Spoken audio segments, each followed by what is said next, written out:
السلام عليكم ورحمة الله وبركاته.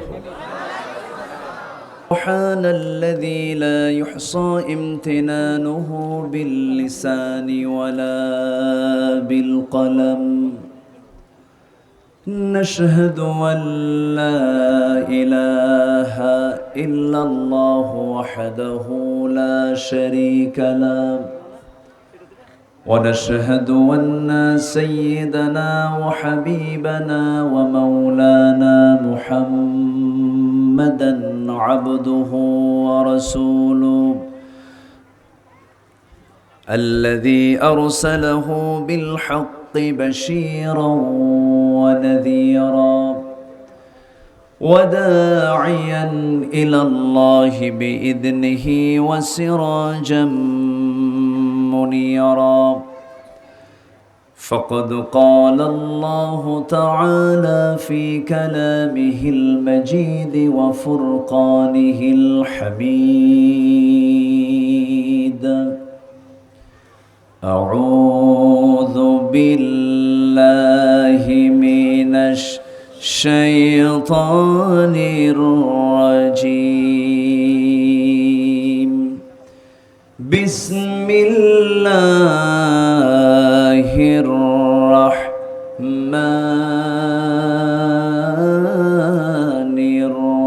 الرحيم. يا أيها النبي إنا أرسلناك شاهدا ومبشرا ونذيرا.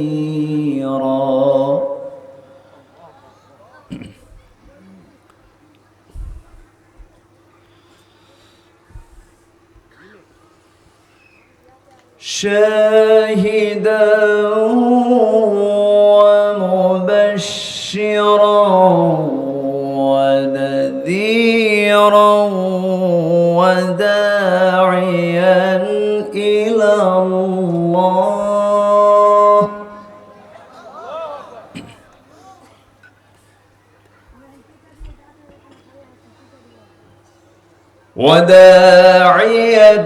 إلى الله بإذنه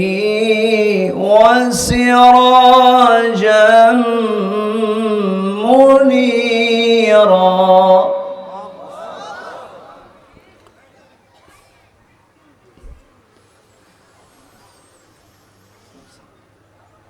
وبشر المؤمنين بأن لهم من الله فضلا كبيرا.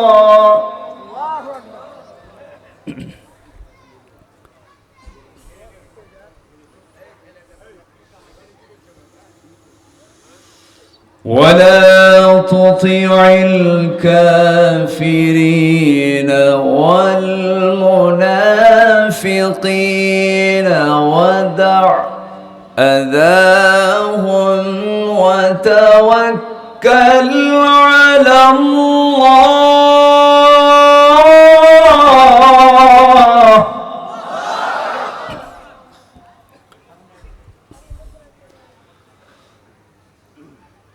وكفى بالله وكيلا.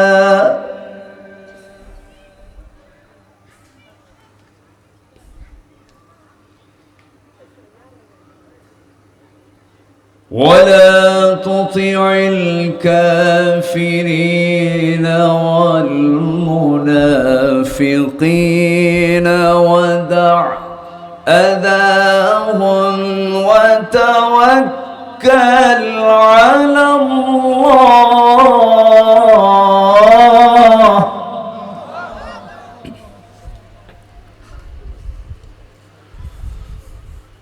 وكفى بالله وكيلا.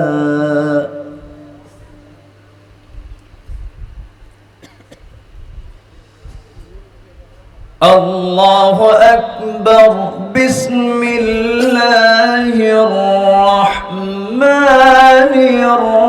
الرحيم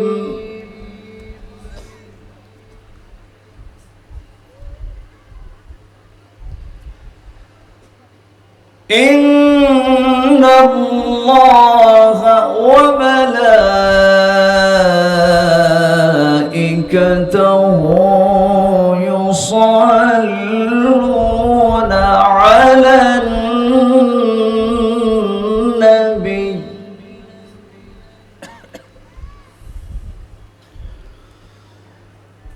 يا أيها الذين آمنوا صلوا عليه وسلموا تسليما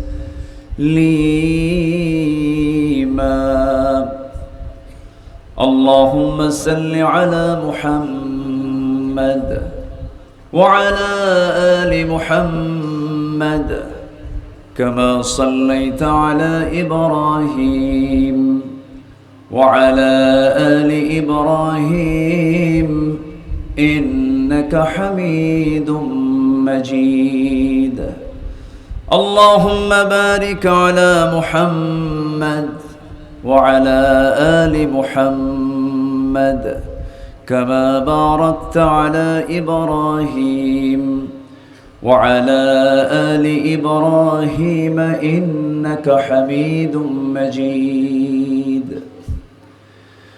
আমি কোরআনের সুর মাঝে শুনেছি যে নাম আজানের সুর মাঝে শুনেছি সে নাম আমি কোরআনের সুর মাঝে শুনেছি যে নাম আজানের সুর মাঝেও শুনেছি যে নাম ও নাম শুনেছি আমি আমার হৃদয় হে রাসূল নবীজি তোমায়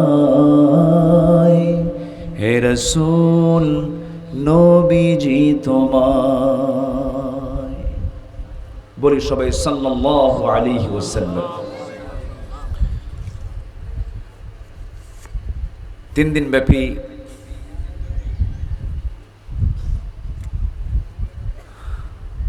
দেশের সীমান্তবর্তী জেলা বৃহত্তর রাজশাহী অঞ্চলের সবুজ বেষ্টিত অঞ্চল চাঁপাইনবাবগঞ্জের শিবগঞ্জ উপজেলার পার কানসার যুব সংঘ মাহফিল ইন্তেজামিয়া কমিটি কর্তৃক আয়োজিত 3 দিন ব্যাপী তাফসীর মাহফিলের সমাপনী দিবসের সম্মানিত সুযোগ্য সভাপতি সম্মানিত সাহেবে সদর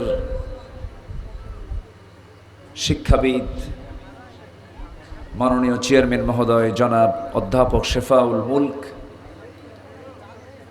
আজকের মাহফিলের বরেণ্য প্রধান অতিথি শিবগঞ্জ উপজেলা পরিষদের এক্স চেয়ারম্যান মহোদয় শিক্ষাবিদ ইসলামী আন্দোলনের অন্যতম সিপাহ সালার ডক্টর মাওলানা কেরামত আলী হাফিজাহুল্লাহ আজকের মাহফিলের উপস্থিত সম্মানিত মেহমানবৃন্দ হাজারাত উলামায়ে কেরাম ফদলা ইজাম সুশীল সমাজ বিশেষ করে আজকের মাহফিলের সার্বিক তত্ত্বাবধানে যিনি আছেন বরেণ্য সভাপতি তারিক মুনাওয়ার সামনে উপস্থিত আজকের মাহফিলের প্রধান আকর্ষণ যাদেরকে নিয়ে আজকের এই সাজানো গোছানো বর্ণাঢ্য আয়োজন তাওহীদের পতাকাবাহী কালেমার ঝান্ডাবাহী, দ্বীন ইসলামের নরসারদুল বীর মুজাহিদ, প্রাণ প্রিয় সম্মানিত দ্বীনী ভাইরা, আড়ালে বসে আছেন শ্রদ্ধেয়া সম্মানিতা মা বোনেরা, আলোচনার সূচনায় আনুষ্ঠানিকতার মধ্য দিয়ে আমার পক্ষ থেকে আবারও দিল খোলা সালাম, আসসালামু আলাইকুম ওয়া রাহমাতুল্লাহি ওয়া বারাকাতুহু। সালামের জবাব একটু দুর্বল মনে হচ্ছে। আসসালামু আলাইকুম ওয়া রাহমাতুল্লাহি ওয়া বারাকাতুহু। সবাই কেমন আছেন? আমাকেও প্রশ্ন করে ফেলেছেন। আল্লাহ তাআলা আমাকে আপনার মতোই আপনার কাতারই রেখেছেন, বলি আলহামদুলিল্লাহ। এখানে আসার তৌফিক দিয়েছেন কে? নিয়ে যাওয়ার মালিক কে? সেই মহান রবের শানে বলছি আলহামদুলিল্লাহ।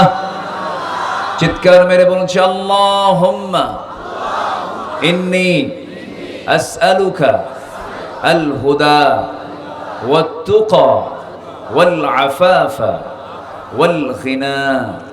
সবাই বলি আল্লাহুম্মা লাকা আসলামতু ওয়া বিকা আমানতু ওয়া আলাইকা তাওয়াক্কালতু ওয়া ইলাইকা আনাবতু ওয়া বিকা খাসামতু। আমরা আল্লাহ তাআলার শুকর আদায় করে নিলাম। আমি খুব আনন্দিত আজকে একটা বিষয়, সেটা হলো আল্লাহ যা করেন ভালোর জন্যই করেন। রাতের কাজটা আজকে আমরা দিনে কাভার করতে পারছি, বলি আলহামদুলিল্লাহ। তো সেদিক থেকে আমরা আজকে সুন্দর একটি টাইমের দিক থেকে একটা যৌবন ভরা টাইম পেয়েছি, বলি আলহামদুলিল্লাহ। এখন 1% লোকও কিন্তু কোনো ক্লান্তির মধ্যে নেই, কোনো ঘুমের মধ্যে নেই। যা বলা হবে সবার জেহেন শক্তি এখন প্রখর হয়ে আছে। এটা মনে রাখার মতো সময়, একটা সময় আমরা আলোচনায় বসতে পেরেছি, বলি আলহামদুলিল্লাহ। জোরে বলি আলহামদুলিল্লাহ। এই মাহফিলটা নেওয়া হয়েছিল হলো আরো 7 থেকে 8 মাস আগে, যে সময় হাসিনা পালায় নাই। এখন হাসিনা আছে? আজ থেকে আছে? কোথায় গেছে? ও, একজন খুঁজে শ্বশুর বাড়ি। আচ্ছা, যাই হোক, সারা জীবন আমাদের বিরুদ্ধে কুৎসা রটানো হয়েছে। কোথায়? আমরা তো পালালাম না। এত নেতার ফাঁসি তারা কার্যকর করলো, কেউ তো ভয়ে অন্য কোনো দেশে গেল না। এদেশের অগণন মানুষের প্রাণের স্পন্দন, বিশ্ব ইসলামী আন্দোলনের এক ঝাঁক নেতৃবৃন্দকে তারা রাষ্ট্রীয় ষড়যন্ত্রের মধ্য দিয়ে হত্যা করেছে। কিন্তু কেউ কি পালিয়েছে? কিন্তু এমন নেতা কুর্মিথিয়া পালায়, ঠিক কিনা? আর 2009 সালে আমার জীবনের ফার্স্ট হজের সফর ছিল 2009 সাল। সেই সফরে আমি আল্লামা সাইদ রাহিমাহুল্লাহকে সে বছর তার জীবনের শেষ হজ করতে দেখেছি। তিনিও তার জীবনের শেষ হজটা করেছেন 2009 সালে। গ্রেফতার হলেন 2010-এর 30শে জুন। 26শে জুন তার সঙ্গে আমার শেষ দেখা। তো ওই হজের সফরে তাকে বলা হয়েছিল, আপনার দেশে না গেলেই ভালো হয়। কেন? ট্রাইব্যুনাল গঠন হচ্ছে, আপনাকে মামলায় জড়িয়ে দেবে।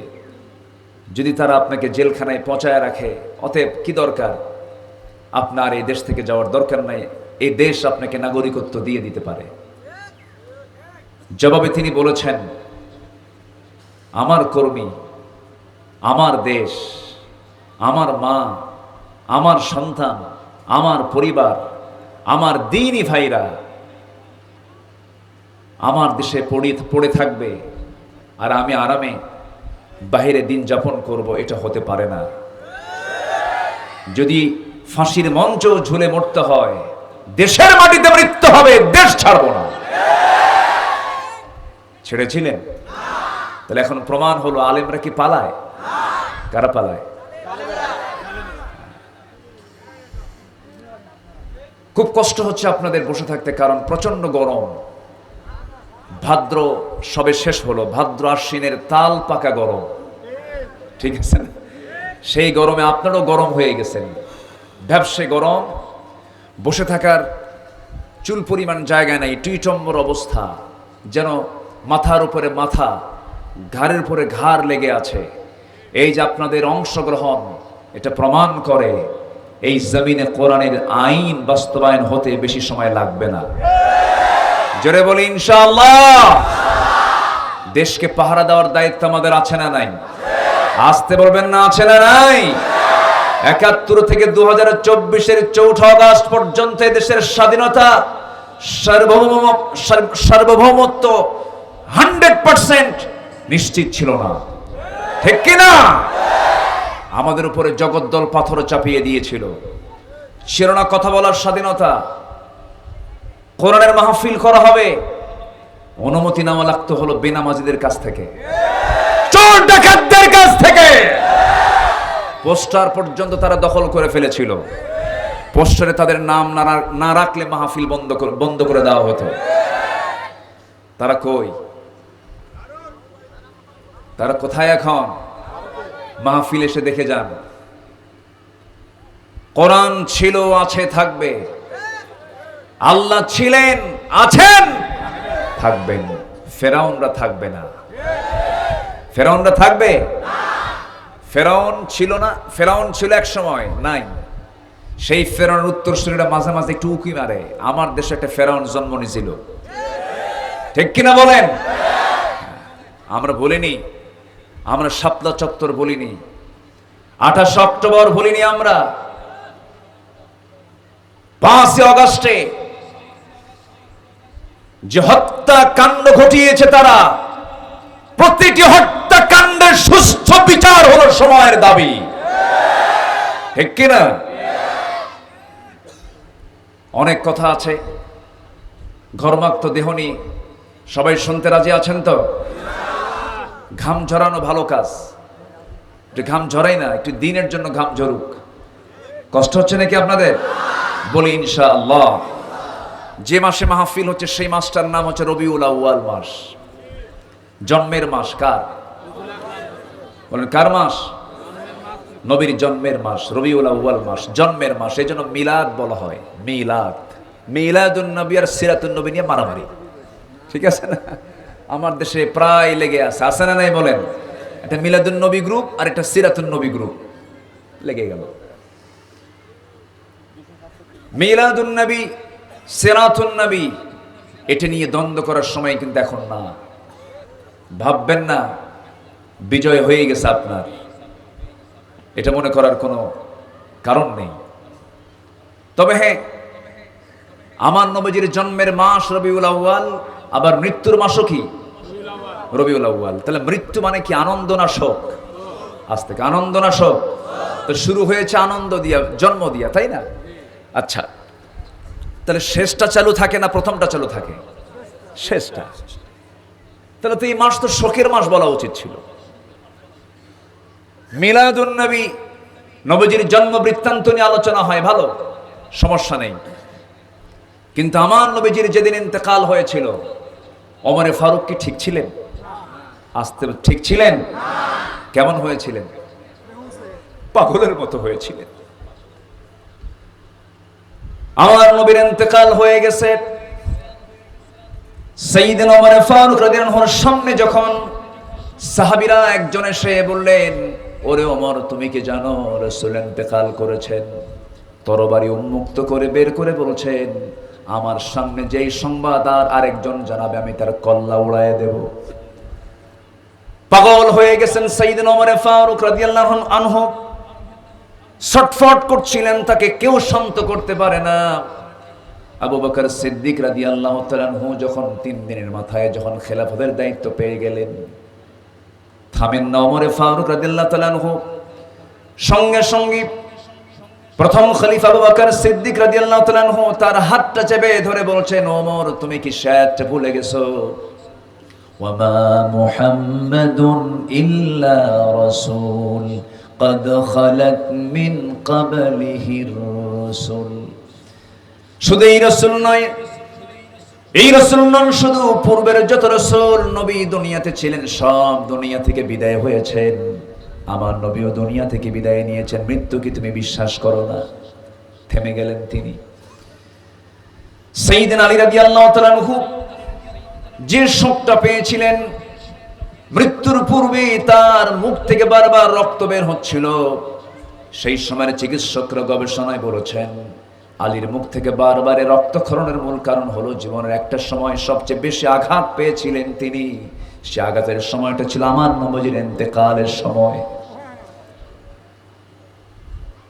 সাইয়েদনা বেলাল রাদিয়াল্লাহু তাআলা আনহু নবীর ইন্তেকাল যখন হয়ে গেল, মক্কায় থাকতেই পারলেন, মদিনায় থাকতেই পারলেন না। সারা জীবন তিনি মদিনার মসজিদে আযান দিয়েছেন। আযান দিয়ে দিয়ে রাসূলকে দেখে দেখে আযান দিতেন।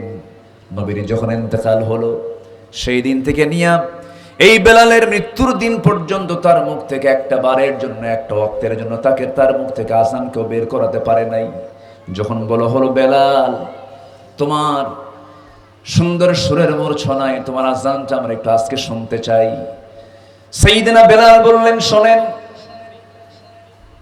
যে দুনিয়াতে রাসূল বেঁচে নাই, যে মদিনার মসজিদে রাসূল বেঁচে নাই, সারা জীবন আযান দিয়েছে জীবন্ত নবীর সামনে, সেই নবীর অনুপস্থিত টাইমে আমি বেলাল আর এই দুনিয়ার মসজিদে কোনোদিন আমি আযান দিতে পারবো না, নচেত বুক ফেটে আমি দুনিয়া থেকে বিদায় হয়ে যাব। কি শোকটা সাহাবীদের মধ্যে কাজ করেছে, এখান থেকে প্রমাণ হয়ে গেল শুধু জন্ম নিয়ে এত টানাটানি করার কি দরকার? জন্ম বৃত্তান্ত নিয়ে আমরা যতটুকু না উপকার পাবো, তার চেয়ে বেশি উপকার পাবো যদি আমরা তার সিরাতকে যদি লালন করি, তার চরিত্রকে যদি লালন করি। আমার নবীর চারিত্রিক সনদ পৃথিবীর কেউ দেয় নাই, চারিত্রিক সনদ যিনি দিয়েছেন তিনি আমার কে? আসতে বলবেন না, তিনি আমার কে? আল্লাহ তাআলা।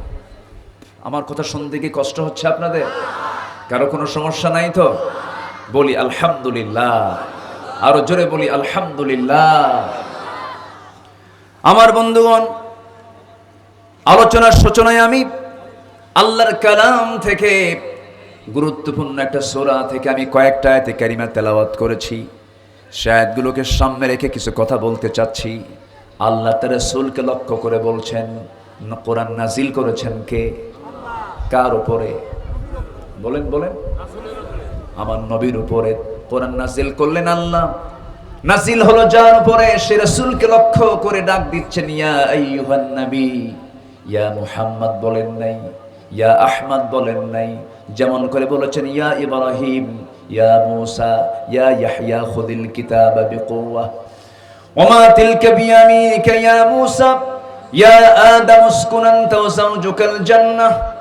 সকল নবীকে যেমন করে নাম ধরে ডেকেছেন, কিন্তু আল্লাহ তাআলা যার উপরে কোরআন 30 পারা নাজিল করলেন, সেই কোরআনের কোথাও একটা লাইনে দেখাতে পারবেন না আমার আল্লাহ আমার নবীর নাম ধরে ডেকেছে। একটু জোরে বলি ভাই সুবহানাল্লাহ। পালন করার কিছু লোক উম্মতে মুহাম্মাদের দাবিদার আছে। রাসূলকে মানতে চাই শুধু ধর্মীয় নেতা হিসাবে, রাসূলকে মানতে চাই শুধু ধর্মীয় নেতা হিসাবে, নামাজে মানতে চায়, রোজায় মানতে চায়, দান সাদগায় মানতে চায়। কিন্তু রাসূল যে রাষ্ট্রপতি ছিলেন, রাষ্ট্রনায়ক ছিলেন, রাজনৈতিক প্ল্যাটফর্মে পরিকল্পিতভাবে সাজানো নাটক তৈরি করে রাসূলকে রাষ্ট্রীয় প্ল্যাটফর্ম থেকে, রাজনৈতিক প্ল্যাটফর্ম থেকে আদর্শচ্যুত করে রাখা হয়, ঠিক কিনা? আমার কথা একটু মনোযোগ দিয়ে শুনবেন। রাসূলকে যারা শুধু ধর্মীয় লিডার মানবেন, রাজনৈতিক নেতা মানবেন না, জীবনের সকল অঙ্গনে যারা রাসূলকে লিডার মানবেন না, এটা নেতৃত্ব মানা নয়, এটা রাসূলকে মানা নয়, এটা সম্পূর্ণ 100% প্রতারণা, প্রতারণা, প্রতারণা। রাসূল আমার একদিকের নেতা না, সব দিকের নেতা। বলেন বলেন বলেন। সকল দিকের তিনি আদর্শ। কে করে দিয়েছেন? আল্লাহ। আসতে বলেন, কে দিয়েছেন? আল্লাহ দিয়েছেন। রসুল আমার আলো আশা, রসুল আমার ভালোবাসা, রসুল আমার প্রেম বিরহের মূল আলোচনা, রসুল আমার কাজে কর্মে অনুপ্রেরণা, রসুল আমার ভালোবাসা। ঠিক কিনা? রসুলকে না ভালোবাসলে কি আল্লাহকে পাওয়া যাবে? রসুলের সীমাহীন ভালোবাসা ছাড়া ইমানের এতটুকু নেই, দাম নেই।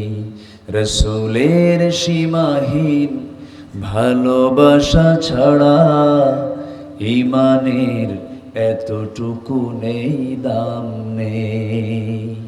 ভালো যদি বাসতেই হয়, বাসবো আমরা মুহাম্মদ সাল্লাল্লাহু। রসুলকে স্বপ্নে দেখতে মনে চায় না? না লাইলি দেখতে মন চায়? আসতে কয় লাইলি দেখে না, স্বপ্নে দেখে না? যুবকরা কত লাইলি দেখে, কত স্বপ্ন দেখে। আমি জ্ঞান হারাবো, পড়ে না চোখের পলক, কি তোমার রূপের ঝলক, আমি জ্ঞান হারাবো, মরে যাব। আছে কি না? আছে কি না? স্বপ্ন আপনি তাকিয়ে দেখবেন যাকে আপনি লালন করবেন। রসুল হোক আমাদের সকল ভালোবাসার মূল সেন্টার। জোরে বলি ইনশাআল্লাহ, জোরে বলি ইনশাআল্লাহ।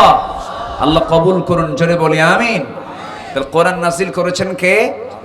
কার উপরে? নবীর উপরে। সেই রসুলকে লক্ষ্য করে আল্লাহ তাআলা ডাক দিচ্ছেন হে মুহাম্মদ, না হে নবী? বলেন কি ডাক দিচ্ছেন? হে মুহাম্মদ না হে নবী? হে নবী, সম্মান দিচ্ছেন। একটু কান লাগাবেন। আল্লাহ রাব্বুল আলামিন সূরাতুল আহজাবের ভেতরে 45 নম্বর আয়াত থেকে শুরু করেছে তেলাওয়াত দিয়ে। দেখি সময় কতটুকু কুলায়, সামনের দিকে আগিয়ে যাব। আল্লাহ রাব্বুল আলামিন সুন্দর করে বলছেন, ইয়া আইয়ুহান নবী ইন্না আরসালনাকা শাহিদান ওয়া মুবাশশিরান ওয়া নাযীরান ওয়া দাঈয়ান ইলাল্লাহি বিইذনিহি ওয়া সিরাজাম মুনীরা। জোরে বলুন আল্লাহু আকবার। হে রাসূল, হে নবী, আমি আপনাকে পাঠিয়েছি সাক্ষী হিসাবে, পাঠিয়েছি সুসংবাদদাতা হিসাবে, পাঠিয়েছি ভয় প্রদর্শনকারী হিসাবে, আপনাকে দায়ী করে পাঠিয়েছি। আপনি দাওয়াত দিবেন, সাহায্য করবেন কে? আসতে বলবেন না, সাহায্য করবেন কে? আমাদের সাহায্যকারী মূলত কে? আমাদের জন্য সাহায্যের হস্ত যদি আমেরিকাও বলে আমরা সাহায্য করব না, ভারত বলবে না, রাশিয়া বলবে না, গোটা পৃথিবীর যে সমস্ত পরাশক্তিগুলো যতই তরফার করুক না কেন, আমরা অল্প সামান্য কিছুদিন আগে আমরা এটা স্পষ্ট জানতে পেরেছি। স্পষ্ট আল্লাহ পাক দেখিয়ে দিয়েছেন, বাস্তব একটা ইতিহাস দেখিয়ে দিয়েছেন। কোভিড-19 2019 সালে সব কিছু অচল করে দিয়েছেন। তিনি কে? আসতে বলবেন না, তিনি কে? আল্লাহ তাআলা। কি এক ভাইরাস চলে এলো, কোনো পাওয়ার খাটে না, বিমানবন্দর বন্ধ হয়ে গেল, বিমানের চাকাগুলো অচল হয়ে গেল, মেগা সিটিগুলো সব ভুতুরে নগরী হয়ে গেল। কেউ কারো দেখা করার জন্য আসে না। বাবার জানাজায় ছেলে যায় না, ছেলের জানাজায় বাবা যায় না। মনে আছে? আসতে বলবেন মনে আছে? বাজারে মানুষ গেলে পরে পুলিশ পাঠিয়ে দেয়। ভাইরাস আক্রান্ত হয়ে যাবে, মানুষ মরে যাবে। কি ক্ষমতা আল্লাহ তাআলা দেখালেন নিকটবর্তী ইতিহাস আমরা ভুলে গেছি কিনা জানি না। আল্লাহ রাব্বুল আলামিন বলছেন, বান্দা এই পৃথিবীতে সাহায্য করার জন্য কেউ নাই একমাত্র কে ছাড়া? আল্লাহ ছাড়া। আল্লাহর কাছেই চাইতে হবে, আল্লাহর কাছেই বলতে হবে, আল্লাহর কাছে সকল কিছুর আবদার করতে হবে। এমন কি পায়ের জুতা ছিঁড়ে গেছে, কারো কাছে চাবো না, চেয়ে নেবো আল্লাহ আমার জুতা ছিঁড়ে গেছে ঠিক করে দাও, বলবো আমার ইন্না লিল্লাহ। সকল কিছু যখন চাইবো আমরা ওয়াইদাস্তাআনতা ফাস্তাইন বিল্লাহ, চাইতেই যদি হয় আমরা চাইবো কার কাছে? আল্লাহর কাছে। আল্লাহ কাছে না দূরে? সবচেয়ে কাছে কে? সবচেয়ে বেশি বুঝেন কে? আমার মনের মালিক কে? আমার মনটা বেশি বুঝেন কে? আমার কান্না বুঝেন কে? আমার আনন্দ বোঝেন কে, আমার শোক বোঝেন কে, আমার দুঃখ বোঝেন কে? ভাইরে, যে স্ত্রী ছাড়া এক রাত আমরা থাকতে পারি না, যে স্ত্রী স্বামী ছাড়া ছটফট করে, তুমি আসবে কখন, ঘুম আসে না। আজকে মরে যাবেন আপনি, মরে যাওয়ার সঙ্গে সঙ্গে সন্তানগুলোর জন্য হারাম হালালের বিচার করলাম না, কামাই করলাম, লোপাট করলাম, যে সন্তানের সুখ শান্তির জন্য আজকে আপনি মরে যান। সন্তান যে ঘরে মারা গেছেন তার পরের দিন বলবে, মা এই ঘরে আমার থুইও না, বাপ মারা গেছে, ভয় লাগে। এটাই দুনিয়ার নিয়ম।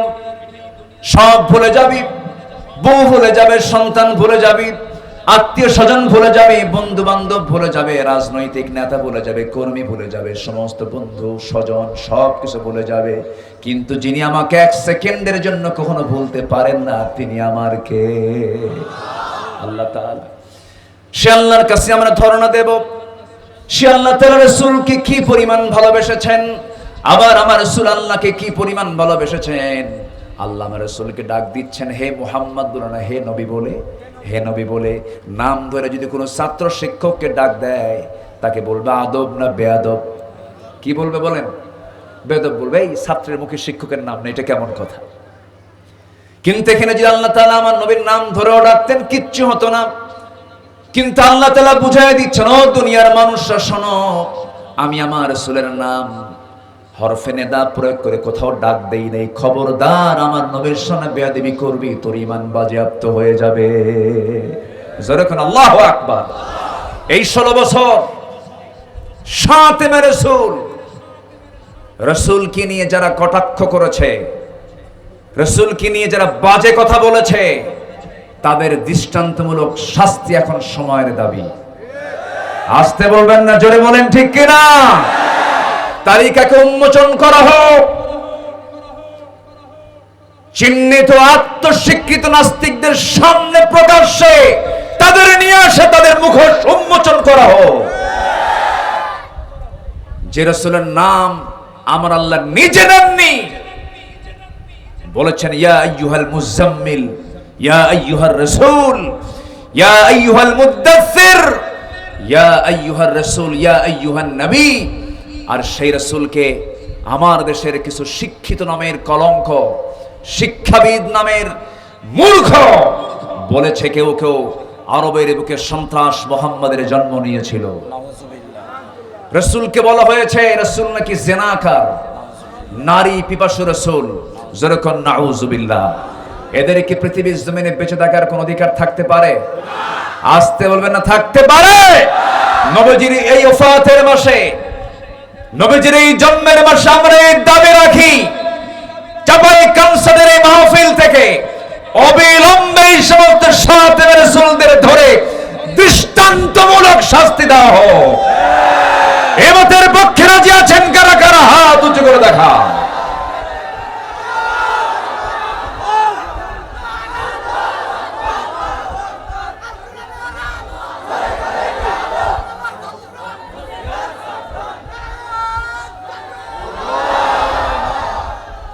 হাত নামান। আমার দেশে মাজার আছে না নাই? আসতে বলবেন না, মাজার আছে না নাই? আমরা কোন কবরকে সম্মান করি না। কবরকে সম্মান দিয়ে রাসূল আদব শিখিয়েছেন, সালাম শিখিয়েছেন, আসসালামু আলাইকুম ইয়া আহলাল কবর। মাজার শব্দ কিন্তু নাই, ইয়া আহলাল কবর। কিন্তু যেটার নাম মাজার, সালাম দিবেন কেমনে? আসসালামু আলাইকুম ইয়া আহলাল মাজার। তাছাড়া কেমনে বলবেন? সম্প্রতি কোন এক খুতবায় আমি বলেছি, আলোচনায় বলেছি, মাজার ইদানিং ভাঙ্গা শুরু হয়েছে।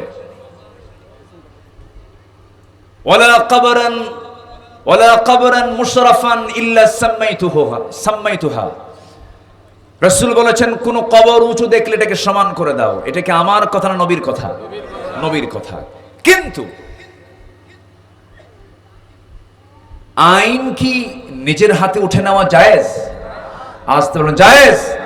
নির্দিষ্ট পদ্ধতি আছে না নাই? রাসূল মক্কায় ছিলেন যতদিন কাবার ভিতরে মূর্তি ছিল ততদিন। রাসূল কি ভাঙতে পেরেছেন? পারেন নাই। আমি এটা বুঝিয়েছি এবং বলেছি, যারা এই মাজার ভাঙ্গার পেছনে যারা মদদ যোগাচ্ছেন, তারা এই দেশে অপ্রীতিকর একটি পরিস্থিতি সৃষ্টি করতে চান। আমি এই কথা বুঝিয়েছি, তারা উল্টা আমারে বানাইছে মাজারপন্থী। কি একটা মুশকিল! এখন কথা বলা যে কত জটিল। এই ক্যামেরাগুলো কি যে প্রবলেমে ফেলে দেয় মাঝে মাঝে। এখানে পেশাব করিবেন কি, এখানে পেশাব করিবেন না করিলে 10 টাকা জরিমানা, এখানে পেশাব করিবেন না করিলে 10 টাকা জরিমানা। তাহলে এখানে একটা কমার কারণে অর্থ হলো আকাশ জমিন তফাত হয়ে গেল, অর্থের তারতম্য হলো। তারা বোঝে নাই, না বুঝে এই কথাগুলো বলে। সারা জীবন শিরকের বিরুদ্ধে ওয়াজ করেছি। যারা কবরবাসীর কিন তারা বেঈমান, ঠিক কি না? বোঝে না। এমনি একটা আমাকে কদিন আগে দেখানো হলো যে আমি নাকি এই কথা বলছি, ভুল কথা। আমি এটার প্রতিবাদ করছি। আমার সোনার বাংলা আমি তোমায় ভালোবাসি জাতীয় সঙ্গীত লিখেছেন জাতীয় কবি না ভারতের কবি? আস্তে জাতীয় কবি না ভারতের কবি? এই লেখাটা লিখেছেন 71 সালের পরে না আগে? পরে না আগে? যেই গান যেই সঙ্গীত মসজিদে বলা যায় না, আলেমদের মুখ থেকে বের হওয়া যায় না, মাদ্রাসায় এটাকে আবৃত্তি করা যায় না, সকল কিছুর সংস্কার হলে এই সমস্ত বিষয়ের সংস্কার হওয়া দরকার, ঠিক কি না? সংস্কার হওয়া দরকার। যেখানে শিরকের গন্ধ আছে রাসূল সেই কবিতাকে নিষিদ্ধ করে দিয়েছেন। ও মা, আমরা ও মা বলবো না, আমরা বলবো ও আল্লাহ। কি বলবো আমরা? ও মা তোর ফাগুনে। আছে না নাই? আছে না নাই? আচ্ছা। সম্মানিত ভাইয়েরা, অনেক কথা আছে, আস্তে আস্তে করে আমরা শুনবো। এবার আসন আয়াতের দিকে। রাসূলকে লক্ষ্য করে বলছেন, আল্লাহ বলছেন রাসূলকে, আমি আপনাকে সাক্ষী বানিয়েছি। কি বানিয়েছি? সাক্ষী বানিয়েছি। বাচ্চাগুলো দেখেন কিভাবে যাচ্ছে সুন্দর করে, দেখেন না? আলহামদুলিল্লাহ। মানে ওরা হুজুরের ইঙ্গিত পাইছে, সিগন্যাল। উপায় নাই, ঝড় সাইক্লোন যা হোক না কেন আমার কথার 0% দাবো নাই। তাহলে হুজুর বলছে আয়, যাচ্ছে। এটাই হলো শৃঙ্খলা। বলেন আলহামদুলিল্লাহ, জোরে বলেন আলহামদুলিল্লাহ। এই শৃঙ্খলা কি ভার্সিটিতে আছে? শিক্ষকের কথা ছাত্র শোনে না ছাত্রের কথা শিক্ষক শোনে? ছাত্র কয় স্যার সোজা হন, কে সোজা? স্যার একটু ভালো হন, নইলে কিন্তু খায়া ফেলাম। এই হলো ভার্সিটির চরিত্র। সম্মানিত ভাইয়েরা, সন্তানকে কোরআন হাতে তুলে দেন। মোবাইল 1 ঘন্টা দিবেন না, মোবাইল হাতে দিবেন না, 1 ঘন্টা কাঁদবে, এরপর থেমে যাবে। জ্ঞান দিবেন না, সারা জীবন মূর্খ থাকবে। আর কোরআন হাতে দিবেন না, কিয়ামতের দিন সে অন্ধ হয়ে উঠবে। অতএব সম্পদ বৃদ্ধি নয়, সন্তানের জন্য সম্পদ বৃদ্ধি না করে জ্ঞান বৃদ্ধি করুন, জ্ঞান বিতরণ করুন, কাজে লাগবে, ঠিক কিনা? সন্তানের হাতে তুলে দেব আমরা কোরআন। সন্তানকে গাইড দেবার জন্য, পাহারা দেবার জন্য কাউকে লাগবে না। সন্তানকে পাহারা দেবে আল্লাহর বাণী, আল্লাহর কালামে, কোরআন থেকে পাহারা দেবে। আমার দেশের শিক্ষা ব্যবস্থার পরিবর্তন দরকার আছে না নাই? আসতে বলবেন না, আছে না নাই? বিসিএস ক্যাডার কোরআন পড়তে পারে না। সচিবালয় চালায় সচিব, সচিব কোরআন তেলাওয়াত করতে পারে না। এসপি অফিস চালায় এসপি কোরআন তেলাওয়াত করতে পারে না। ওসি নামাজ পড়তে পারে না। ভার্সিটির চ্যান্সেলর কোরআন পড়তে পারে না। এটার জন্য সেই সচিব দায়ী নয়, এটার জন্য শিক্ষা ব্যবস্থা দায়ী। শিক্ষা ব্যবস্থার পরিবর্তন সাধন করে সকল শিক্ষার সাথে কোরআন শিক্ষাকে নিশ্চিত করা হোক, ঠিক কিনা? আল্লাহ কবুল করুন, আল্লাহ কবুল করুন। আপনার উপস্থিতি এবং এই প্রযুক্তির কল্যাণে এই কথাগুলো আসল জায়গায় গিয়ে পৌঁছে যাবে। আমরা পরিবর্তন করার জন্য আল্লাহ তাআলা আমাদের সুযোগ দিয়েছেন। ছাত্রদের দিল থেকে ভয় তুলে দিয়েছিলেন তিনি কে? যে বিজয়টা এসেছে, এই বিজয় মূলত কার দেওয়া? আসতে বলবেন না, কার দেওয়া? স্বরাষ্ট্রমন্ত্রীকে লক্ষ্য করে পুলিশ কর্মকর্তা বলছে, স্যার এই যে দেখেন ভিডিও, গুলি করি একটা মরে আর সবগুলো থাকে, কে ভয় দৌড়ও মারে না।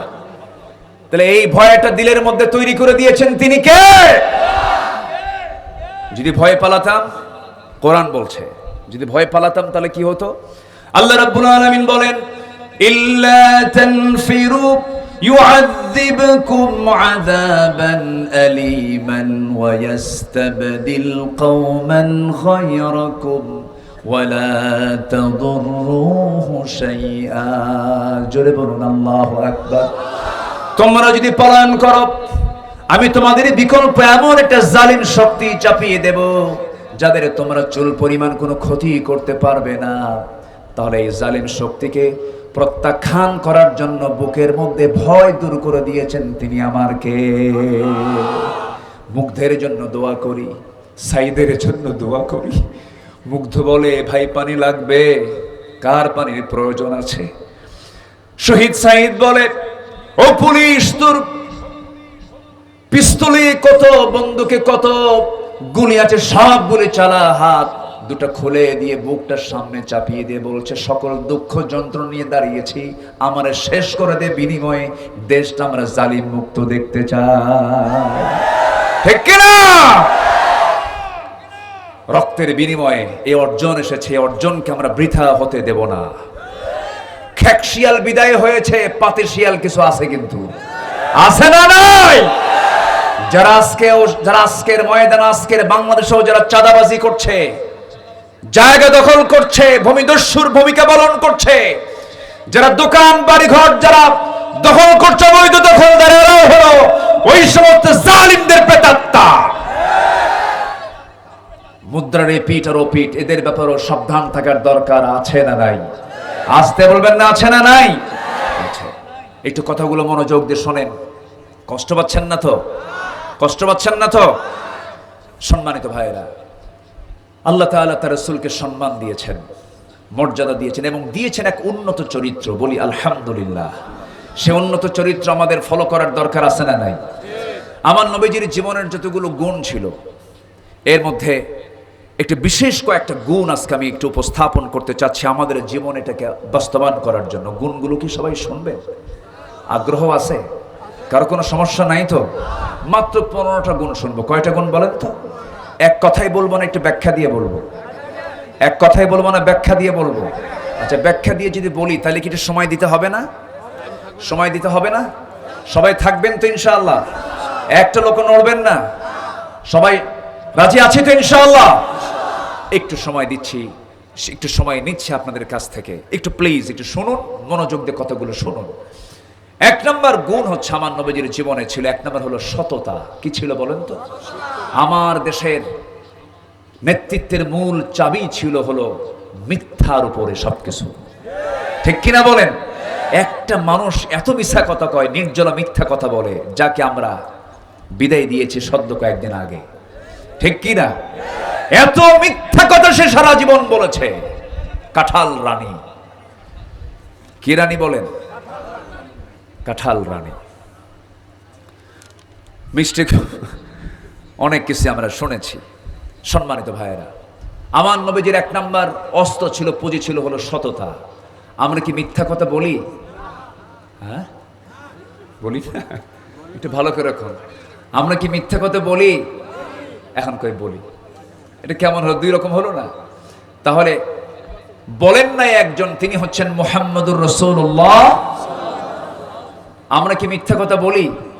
তাহলে কেমন হলো? নবীর যদি আমি আদর্শ মানি, আমার কি মিথ্যা কথা বলা যাবে? মিথ্যা কথা বলা যাবে? যাহা বলিব সত্য বলিব, মিথ্যা বই কি? সত্য বই মিথ্যা বলিব না। এটা আদালতে উঠানোর আগে বলে না? বলে। কিন্তু আমার দেশের যে ব্রিটিশের ল আছে, এই আইনের মূল মন্ত্রই হলো মিথ্যা দিয়ে কথা শুরু হয়। ঠিক কিনা? এই বিগত 16 বছরের যত মামলা ছিল, সমস্ত মামলাগুলো সত্য না মিথ্যা? মিথ্যা। 2013 সাল রাজশাহীর বাগমারা আমার মাহফিল। আমি সন্ধ্যার দিকে রাজশাহী মোহনপুরের কাছাকাছি চলে গেছি। আমি বাগমারার দিকে ঢুকবো। 2013 সাল, আজ থেকে 11 বছর আগের কথা। আমাকে ওসি ফোন দিয়ে বলে, হুজুর আপনি আসবেন না কেন? আপনি রাজাকার। কি কইল আমারে? রাজাকার। বললাম, আমারে যে আপনি রাজাকার বললেন, আপনি কি আমাকে চিনেন? কে না। দেখেছেন? না। তাহলে কি শুনেছি? তাহলে সাক্ষীর জন্য ওরা কি কি কি কি নিচ্ছে? ওরা দেখছে না শুনছে? শুনছে। শোনা কি সাক্ষী হয়? শোনা কথা কি সাক্ষী হতে পারে? সম্মানিত ভাইয়েরা, রাজাকার হওয়ার জন্য শর্ত হলো 71 সালে তার বয়স অবশ্যই 15 বছরের বেশি হতে হবে। 1971 সালে আমার জন্ম তো হয়ই নাই, আমার মায়ের বিয়েটা পর্যন্ত হয় নাই। কি কথা কি বুঝতেছেন? তাহলে আমাকে বলা হলো আপনি রাজাকার। চিন্তা করুন 2014 সালে একটা মাহফিলে আমি, নবীজির সিরাতের মাস, এই রবিউল আউয়াল মাসে আমি হার্ট পয়েন্ট, একটা জেলা শহরের হার্ট পয়েন্টে পাবনাতে আমি আলোচনা করছিলাম রসুলের সিরাত নিয়ে, রসুলের শিশুপ্রীতি, পরিবার প্রীতি, তিনি কেমন স্বামী ছিলেন, কেমন একজন যোদ্ধা ছিলেন, তার গুণগত দিকগুলো আমি কথা বলছিলাম। হঠাৎ করে আমাকে লক্ষ্য করে বৃষ্টির মতো গুলি ছোড়ানো হলো, আমাকে লক্ষ্য করে গুলি বর্ষণ করা হলো। মুহূর্তের মধ্যে মঞ্চে হানা দিয়ে, অস্ত্রের ঝনঝনানি দিয়ে, পুলিশি সহযোগিতা নিয়ে মঞ্চে আগুন ধরিয়ে দেওয়া হলো। সেই মঞ্চ থেকেই সেই মাহফিলের সেক্রেটারিকে সেখান থেকে তৎক্ষণাৎ গ্রেফতার করে নিয়ে যাওয়া হলো। শেষ পর্যন্ত আমি শুনলাম 3 দিন পরে একটা মামলা হয়েছে, সেই মামলার আমি হলাম 1 নম্বর আসামি। হামলা করলো কারা, নির্যাতন করলো কারা, আর আসামি হলো কারা? 2018 সালে আমাকে গ্রেফতার করা হলো, জেলখানায় ঢুকলাম। ঢুকে দেখি 86 বছরের এক বুড়ো চাচা জেলখানায়। বললাম, চাচা আপনি জেলখানায় কেন? মুস্কি মুস্কি হাসি আর কয়, বাবা এটা আল্লাহর ফয়সালা, জেলখানায় দেখি নাই তো, খুব আনন্দ পাচ্ছি, হাসিনা আমারে পাঠায় দিছে। বুঝলেন, খুব খুশি মুরব্বী, 86 বছর বয়স। আমি তাকে বললাম, চাচা আপনার মামলা কি? কে বাবা, আমি তো মামলার নামটা জানি না, তবে শুনছি বিস্ফোরক। তো বললাম, আপনি কি জানেন এই মামলাটা কিসের মামলা? কে বাবা, বিস্ফোরকটা কি? এটা কি খায় না কি করে? মানে বিস্ফোরক জিনিসটা কি এটাও চাচা জানে না, কিন্তু মামলা হয়েছে তার নামে। বিগত 17 বছর এদেশের 18 কোটি তৌহিদি জনতাকে আসামি করেছিল এরা। গোটা জেলখানা, 64 জেলার জেলখানা নয়, গোটা দেশকে তারা কারাগার বানিয়ে ছেড়েছিল। সেই জুলুম শাহী থেকে আমরা মুক্তি পেয়েছি। আমরা আগামীর দেশ দেখতে চাই, কোরআনের দেশ। সবাই কেমন দেশ দেখতে চান? আগামীর দেশ ও কিসের দেশ? আরো জোরে বলুন, কিসের দেশ আমরা দেখতে চাই? যে মুসলমান কোরআনের দেশ দেখতে চায় না, তার নতুন করে ঈমান আনা দরকার। তার ঈমান আনা হয়নি। যে বলে কোরআন দিয়ে দেশ চলতে পারে না, সে নাস্তিক, সে মুশরিক, সে জাহান্নামী। এরকম কিছু নামাজি লোক আমার সমাজে আছে না নাই? আসতে বলবেন না, আছে না নাই? কোরআন দিয়ে নামাজ পড়ো, সমাজ কেন গড়ো না? কোরআন দিয়ে নামাজ পড়ো, সমাজ কেন গড়ো না? ও নামাজি, কোরআন দিয়ে নামাজ পড়ো, সমাজ কেন গড়ো না? কোরআন দিয়ে নামাজ পড়বেন, সমাজ গড়বেন না। আপনার রক্তের মধ্যে আব্দুল্লাহ বিন উবাই মুনাফিকদের রক্ত লুকানো আছে। আমাদের মুনাফিকদের চেনার দরকার আছে না নাই? আমার নবীর 1 নম্বর গুণ ছিল সততা। কি ছিল বলেন তো? সততা। আমরা সততা নিয়ে থাকবো, জোরে বলি ইনশাআল্লাহ। মিথ্যার ধারে পাশে যাব না। আল্লাহ রাব্বুল আলামিন কোরআনে কারীমের একটা আয়াতে বলছেন, ইয়া আইয়ুহাল্লাযীনা আমানুত্তাকুল্লাহা ওয়া কুলু কাওলান সাদীদা يصلح لكم أعمالكم ويغفر لكم ذنوبكم ومن يطع الله ورسوله فقد فاز فوزا عظيما. জোরে বলুন আল্লাহু আকবার। এটাও সূরাতুল আহজাবের ৭০ নম্বর আয়াত। আল্লাহ রাব্বুল আলামিন ইমানদারকে ডাক দিয়ে সাফ সাফ বলে দিচ্ছেন, তোমরা সোজা সাপটা সত্য কথা বলো, সত্য মানুষকে জান্নাতের দরজায় পৌঁছায় দেবে। as-sidqu yunji wal kidhbu yuhlik, as-sidqu yahdi ilal birr wal birru yahdi ilal jannah। সততা মানুষকে জান্নাতের দিকে নিয়ে চলে যায়। সত্যবাদিতার সঙ্গে আমরা টিকে থাকবো, মিথ্যার আশ্রয় নেব না। নাম্বার 2 হলো আমানতদারিতা। নাম্বার 2 হলো আমানতদারিতা। 2-1 করে উঠতেছেন, দোয়া করে দেই। 2 করে ওঠে কেন? হ্যাঁ, গরম। তো গরম কি আপনার কম লাগে না? আমারও লাগে। তো একটু বসেন না, একটু বসেন প্লিজ। আপনার ওঠার কারণে মাহফিলের শৃঙ্খলা যদি ভঙ্গ হয়, আর ফেরেশতা যদি শৃঙ্খলা ভঙ্গের মামলা যদি আল্লাহর আদালতে দেয়, জামিন পাবেন? তাহলে শৃঙ্খলা ভঙ্গ আছে না নাই বলেন তো? আছে না নাই? তো ফেরেশতা এখানে আছে না নাই? যদি আপনার ওঠাটা যদি ফেরেশতার মাইন্ডে লেগে যায়, আর ফেরেশতা যদি আল্লাহর আদালতে যদি শৃঙ্খলা ভঙ্গের মামলা দেয়, জামিন পাবেন না। কিন্তু বসেন, কেউ উঠবেন না, একটা লোক ওঠার সাহস নেবেন না, আয়াতের হক নষ্ট হয়ে যাবে। বসেন, কেউ উঠবেন না। আমি শেষ সবাইকে নিয়ে দোয়ায় শামিল হবা। দোয়া মুখুল ইবাদা, একসঙ্গে আমরা দোয়া করব। দোয়া করবেন না ইনশাআল্লাহ? আমার দেশে তো দোয়া নিয়ে মারামারি লাগে, মানে আসল কামনে সুদ নিয়ে কোনো কিছু কথা হয় না, দোয়া নিয়ে মারামারি লাগে। দোয়া হবে, দোয়ার বিরুদ্ধে যারা তাদের বুঝতে মানে একটু সমস্যা আছে। দোয়ার দরকার আছে না নাই? উদউনি আস্তাজিব লাকুম, আমাকে ডাকো, সেই ডাকে সাড়া দেবেন কে? আল্লাহ তাআলা। সন্ধ্যার আগ দিয়ে ডাকলে আল্লাহ কবুল করেন। আমরা ডাকবো আল্লাহকে। সবাই বসেন, কেউ যাবেন না। নাম্বার 2, আমার নবীর গুণ ছিল আমানতদারিতা। স্বামীর কাছে স্ত্রী হলো আমানত, স্ত্রীর কাছে স্বামী কি? আমানত। মহিলা মানুষ কি মাহফিলে আছে? আসতে বলবেন না, আছে নাকি? আচ্ছা, মাদের দাম ইসলামে আছে না নাই? আজ থেকে মাদের দাম ইসলামে আছে না নাই? আচ্ছা, ইসলামের প্রথম রক্ত ঝরিয়েছে একজন পুরুষ না মহিলা? বলেন, পুরুষ না মহিলা? ইসলামে প্রথম দিন গ্রহণ করেছে একজন পুরুষ না মহিলা? কাবা শরীফের হারামের ভিতরে প্রথম বাসিন্দা একজন পুরুষ না মহিলা?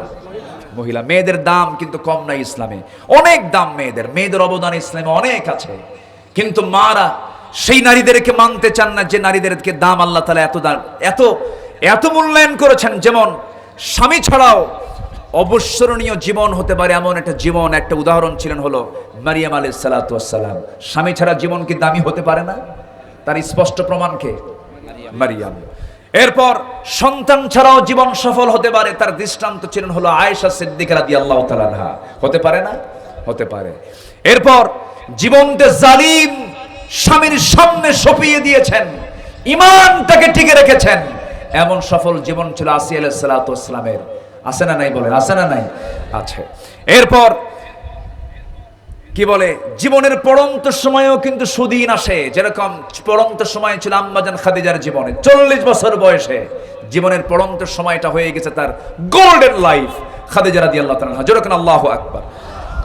এরপর জীবনে শুধু সংসারী হয়েই সবচেয়ে উঁচু মর্যাদার নারী জীবন, একটা নারী জীবন বাঁচতে পারে উঁচু একটা সংসারী শুধু নারী ছিলেন তিনি, কিন্তু বিশাল সম্মান পেয়েছেন। তিনি হচ্ছেন ফাতিমা রাদিয়াল্লাহু তাআলা আনহা। যেরকম আল্লাহু আকবার, যেরকম আল্লাহু আকবার। তাহলে ফাতিমার মতো সংসারী, খাদিজার মতো শেষ সময় অনর সিদ্ধান্ত নিয়ে ইসলামের উপরে টিকে থাকা। এরপর স্বামী ছাড়াও ঈমান থেকে মজবুত টিকে রাখা। এরপরে স্বামী জালিম হওয়ার পরে ঈমানকে টিকে নিয়ে বাকি জীবন টিকে রাখা। আল্লাহু আকবার বলেন। এমন নারী এই এলাকার মাদের ভিতরে, এমন নারী জীবন যাপন করার তৌফিক আল্লাহ পাক, এমন আদর্শ লালন করার তৌফিক আল্লাহ পাক দান করুন। জোরে বলি আল্লাহুম্মা আমিন। সম্মানিত ভাইয়েরা, তাহলে স্বামীর কাছে বউ হচ্ছে আমানত, বউয়ের কাছে স্বামী কি? আমানত। অনেক পুরুষ আছে, স্বামী তো অবশ্যই স্ত্রীর সম্পদ হচ্ছে স্বামীর, স্বামীর সম্পদ হচ্ছে স্ত্রী, আমানত স্বরূপ এটা। তো বউ কি সবার না একজনের? আসতে বলে, বউ কি সকলের না একার? আচ্ছা, বউ কার? আসতে কয়, বউ কার? স্বামীর জন্য। তাহলে বউয়ের সৌন্দর্য দেখবে সবাই না একজন? সবাই না একজন? তাহলে মার্কেটে কি পুরুষ বেশি না মহিলা বেশি? কার বউ? আসতে কয়, কার বউ? কার মেয়ে? কার বোন? কারা যাচ্ছে? তাহলে বউ যদি একজনের হয়, তাহলে এতগুলো মহিলা মার্কেটে ঢুকে কার? অবশ্যই আমাদের। আসতে কোন কেন? আসতে কোন কেন? তাহলে আমাদের সতর্ক থাকার দরকার আছে না নাই? আমার নবীজি তার স্ত্রীর ব্যাপারে সচেতন ছিলেন। একদিন আমার নবীজি দাঁড়িয়ে আছেন, পিছনে আম্মাজান আয়েশা। একজন অন্ধ সাহাবী আসতেছে, রাসূল বললেন, আয়েশা ভিতরে যাও। কেন? আমার সাহাবী আমার সঙ্গে দেখা করার জন্য আসে। হুজুর, ও তো অন্ধ, চোখে দেখে না। রাসূল চক্ষু লাল বানিয়ে বললেন, আয়েশা, তোমার চোখ কি অন্ধ? সে অন্ধ দেবার, তোমার চোখ তো অন্ধ নয়, ভিতরে যাও। এটা হচ্ছে আমানতদারিতা। মেয়ে ফাতিমার আওয়াজ রাস্তা থেকে শুনতে পেলেন। রাসূল বললেন, ফাতিমা, আজকে আমার দিলটা ক্ষত বিক্ষত হয়ে গেছে। কেন? তুমি একজন নারী মানুষ, তোমার সুন্দর কণ্ঠের আওয়াজ আমি রাস্তা থেকে শুনতে পেলাম, যা একজন পরপুরুষ শুনলে তোমার গুনাহ হয়ে যেত। জিহ্বায় কামড় মেরে ইন্না লিল্লাহ বলে বলছে, আব্বা জীবনে আর মুখের আওয়াজ আমার আর জোর কোথাও যাবে না। আল্লাহু আকবার বলেন। এগুলো হচ্ছে আমানত। এগুলো কি বলেন? আমানত। বউটাকে ম্যারেজ ডে পালন করে সারাদিন হুন্ডার পিছনে উঠায়, R1 হুন্ডার সিট, দুই ক্লাসের, একটা নিচতলা আর একটা দোতলা। নিচতলায় ড্রাইভার বসে, নিচতলায় কে বসে? আর উপরতলায় কে? প্যাসেঞ্জার বসে। উপরতলায় প্যাসেঞ্জার। তো স্বামী হলো ড্রাইভার, সে নিচতলায় থাকে, আর বউ হলো প্যাসেঞ্জার, তারা দোতলায় রাখে, যেন শহরের মানুষ কারো দেখতে যেন কোনো অসুবিধা না হয়। আমি কি ভুল বলছি?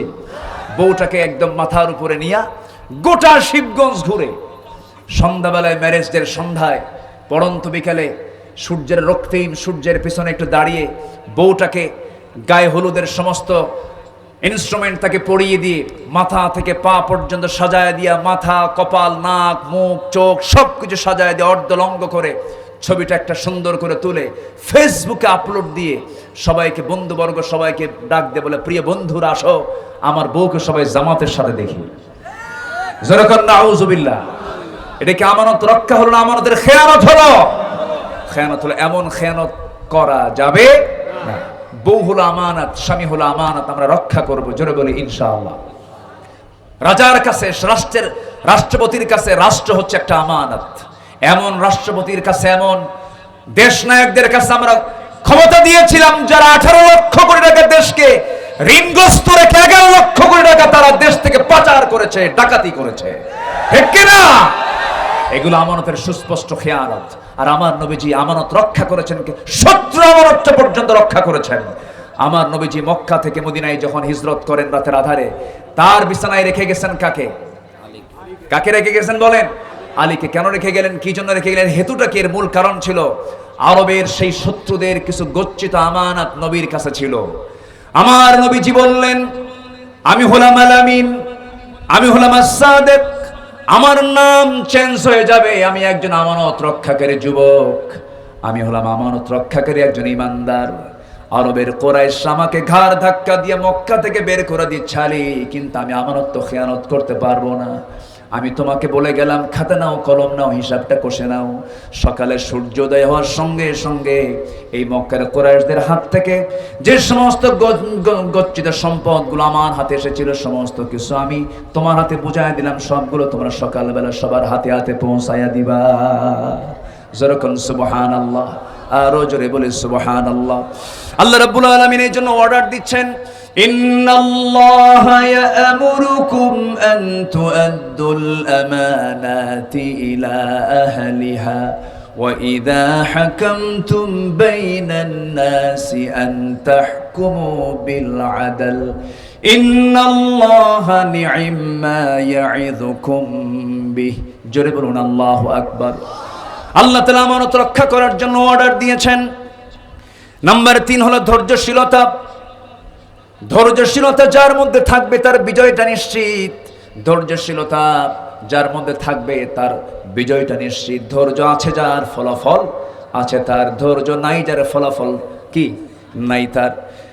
হেরে যাব তখনই যখন রেগে যাব, ধৈর্য যখনই ধরবো তখন আমরা জিতে যাব।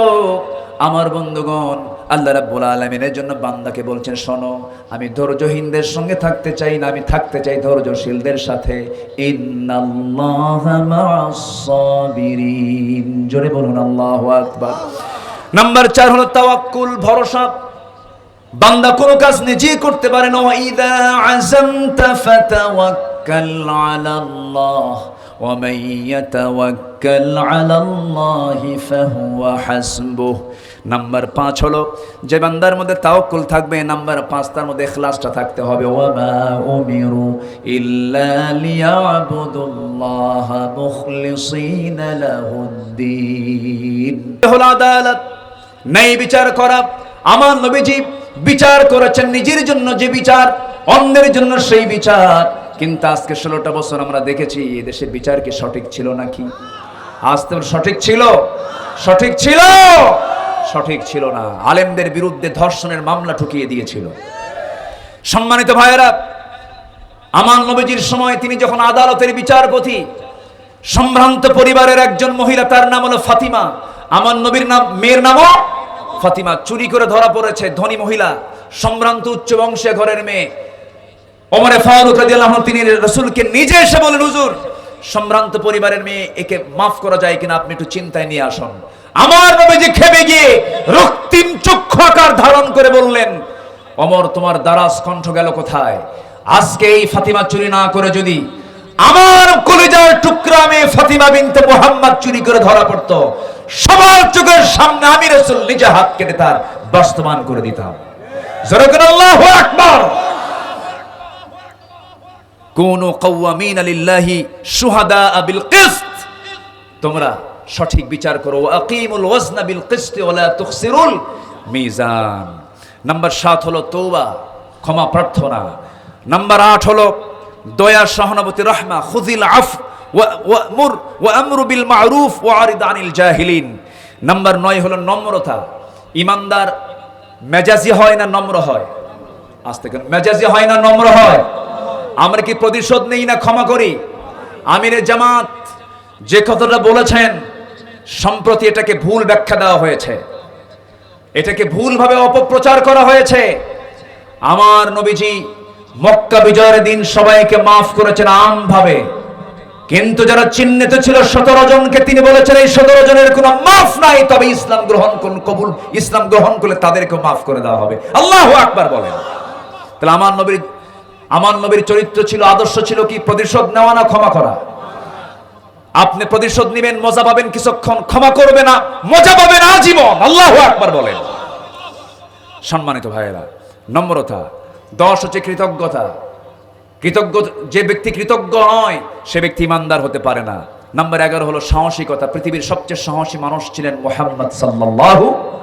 তাকিয়ে দেখেন বদরের দিকে, 313 কোথায়, 1000 কোথায়, সাহস আছে না নাই? আছে না নাই? আচ্ছা, নাম্বার 12 হলো নেক কাজের আদেশ দেওয়া, সৎ কাজের বাধা দেওয়া। নাম্বার 13 হলো বিশ্বাসযোগ্যতা। বিশ্বাসযোগ্য হওয়ার দরকার আছে না নাই বলেন? আছে, বিশ্বাসী হতে হবে। নাম্বার 14 হলো নিষ্ঠাবান হওয়া, ইখলাস ফিল আমল। নাম্বার 15 হলো সহনশীলতা। ধৈর্য তো আছে এবং সহনশীল হতে হবে, অত্যন্ত ডিপ্লোম্যাটিক চিন্তা মাথায় নিয়ে চলতে হবে। এই 15টি গুণ ছিল বিশ্বনবীর জীবনের সবচেয়ে বড় বড় গুণ। আল্লাহ তাআলা সেই গুণগুলো আমাদের অর্জন করার তৌফিক দান করুন। সবার বাড়িতে মা বোনদের পর্দায় থাকার তৌফিক দান করুন।